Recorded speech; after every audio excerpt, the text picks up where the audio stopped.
Hello YouTube. I watched a video and I'm posting this response to it. It's called Trace Any IP Address. I watched the video and I noticed that there were some things that made it look a little mystical and fascinating. I do know that there's a few things that are perhaps overdone with it and some that are a little misleading. And I wanted to demystify the process and make it a little clearer what was going on, what was really being used to present the information in the video. As you can see, I have a command prompt window open, and I'm going to use a command called ping to determine an IP address from a domain name. Pretty simply, I type in the word ping, then a space, then the domain name that I want to resolve the IP address for, in this case youtube.com.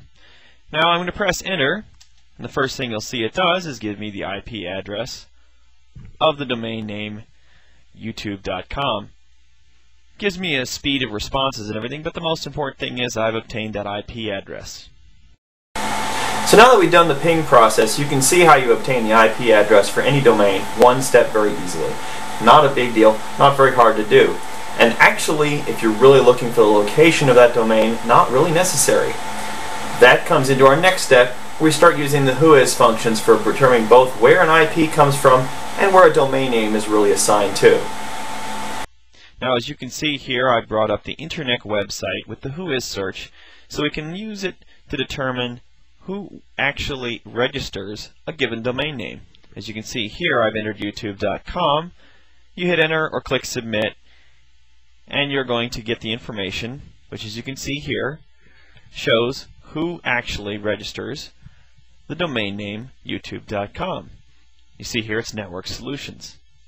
As you can see, I've brought up the whois search for Network Solutions' own website, so we'll know exactly where YouTube is based upon the registration information given to Network Solutions, the registrar for youtube.com. When you hit enter, it brings you to the next page and shows you the information about youtube.com. It'll give you a location and tell you an address, all the contact information you'll want to know to contact the people at youtube.com. Technical information, all of that information that you'll want. Right there. Not hard. Now, to determine the owner of an IP address and an address we can locate them for, we're going to use a whois for the Registry for Internet Numbers, in this case the American Registry, because I happen to know this is an American IP address. Now, if it wasn't, the given registry is going to tell you that it doesn't belong to them and it belongs to another registry. There are two others primarily. There are RIPE, which is the European Internet Number Registry, and there's APNIC, which is the Asia Pacific Registry. I'll have links to those in the description. As you can see, I've already entered an IP address into the search field for the whois, and when I hit enter or submit, I get the information you see here, which tells me it's Google. This is Google's IP address. All the information you need.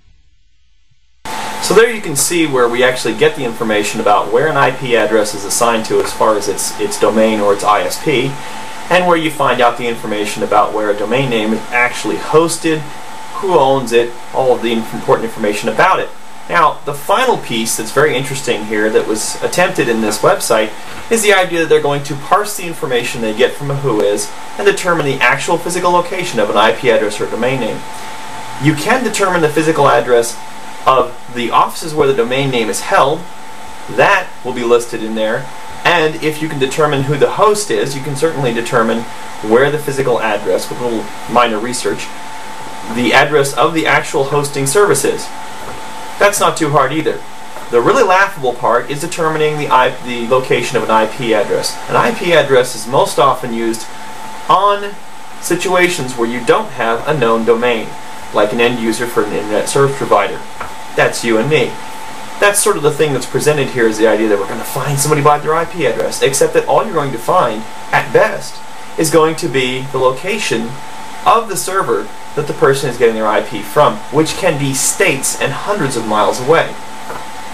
Just to note, it can also be very inaccurate as far as reporting information of where this is actually located. For an example, I went to that website myself and got the big map. When I brought the map up, I had to zoom out to figure out where I was.